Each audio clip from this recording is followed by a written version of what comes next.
رسول اللہ صلی اللہ علیہ وآلہ وسلم نے وہ سارے مال کے اوپر وہ 2 کلو کھجوریں جو تھیں نا ان کو بکھیر دیا۔ تو سیرت لکھنے والوں نے لکھا کہ ہر طرف ہمیں اس کی کھجوریں نظر آ رہی تھیں۔ تو وہاں ایک سبق ہمیں اللہ کے نبی صلی اللہ علیہ وآلہ وسلم سے ملتا ہے کہ اللہ تعالیٰ کبھی بھی انسان کے اس مال کو نہیں دیکھتا، اللہ تعالیٰ تو انسان کی نیت کو دیکھتا ہے، اس کے عمل کو دیکھتا ہے کہ اس کا خلوص کتنا۔ ان اللہ لا ینظر، کہ اللہ تعالیٰ تمہارے جسم نہیں دیکھتا، تمہارے مال نہیں دیکھتا، وہ تو تمہارے دل دیکھتا، وہ تو تمہارے عمل کا اخلاص دیکھتا ہے کہ عمل میں اخلاص کتنا ہے۔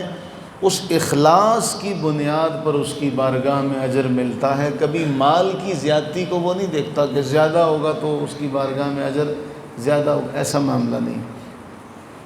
جو آج کی حدیث ہے وہ بھی اسی طرح ہے۔ حضرت سیدنا ابو ہریرہ رضی اللہ تعالیٰ عنہ بیان کرتے ہیں، فرماتے ہیں کہ نبی صلی اللہ علیہ وآلہ وسلم نے ارشاد فرمایا، ان احدکم لیتصدق بالتمرۃ من الکسب الطیب، تم میں سے کوئی آدمی ایک کھجور کے برابر صدقہ کرتا۔ کھجور کتنی ہے؟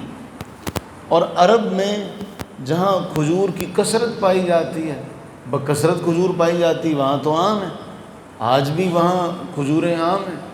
تو رسول اللہ صلی اللہ علیہ وسلم نے اس زمانے کے اعتبار سے ایک معمولی چیز اس کی ایک مثال دے کر فرمایا، لیکن اس کے ساتھ ایک قید لگائی، شرط یہ ہے کہ وہ حلال ہو، طیب ہو، پاکیزہ ہو۔ ایک کھجور کے برابر اگر تم میں سے کوئی صدقہ کرے، لیکن شرط یہ ہے کہ حلال مال ہو، طیب مال ہو، تو فرمایا اللہ تعالیٰ اسے اپنے جو اس کی شایان شان ہے، اللہ تعالیٰ اسے دائیں ہاتھ سے قبول کرتا ہے۔ فرمایا ثم ما تبرح فیربیہا کاحسن ما یربی احدکم، جیسے تم اپنا جانور نہیں لے لیتے اور اس کو پیار سے پالتے ہو، بڑا کرتے ہو، اس کے کھانے پینے کا اہتمام کرتے ہو، یہ بھوکا نہ رہے، پیاسا نہ رہے، اللہ تعالیٰ بھی تمہارے اس صدقے کو پالنا شروع کرتا ہے۔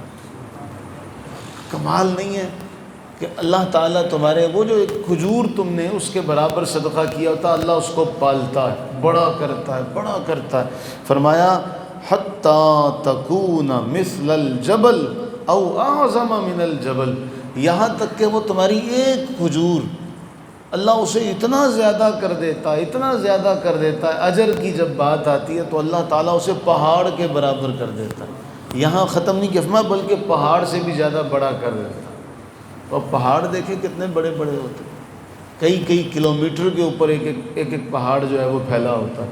تو ایک چھوٹی سی کھجور، اتنا سا مال اللہ کے راستے میں دیا جائے، اخلاص کے ساتھ دیا جائے، حلال طیب مال میں سے دیا جائے، تو اللہ تعالیٰ اسے بھی اجر کے اعتبار سے اتنا بڑھاتا ہے کہ دینے والا جب کل اللہ کی بارگاہ میں حاضر ہوگا تو دیکھے گا بڑے بڑے پہاڑ ہیں، ایسے نظریں اٹھا کے دیکھے گا، اتنے بڑے بڑے نیکیاں ہیں میں نے کی ہوئی ہیں، اتنے بڑے بڑے اعمال ہیں میرے۔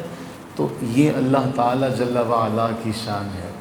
تو ہمارے جو عارفین ہیں نا، وہ ایک جملہ کہا کرتے ہیں، وہ عرض کرتے ہیں اور ہمیں سبق دیا کہ ہم جب بھی دعا مانگے، باری تعالیٰ ہمارے اعمال چھوٹے ہیں، ہم کیا کر سکتے ہیں، اور تجھے ہمارے ان سجدوں کی کب سے حاجت پڑی، ہماری ان تسبیحات کا تو محتاج ہے ہی نہیں، تو بس ان کو قبول کر لے اور ان کا اجر اپنی بارگاہ سے عطا کر دے۔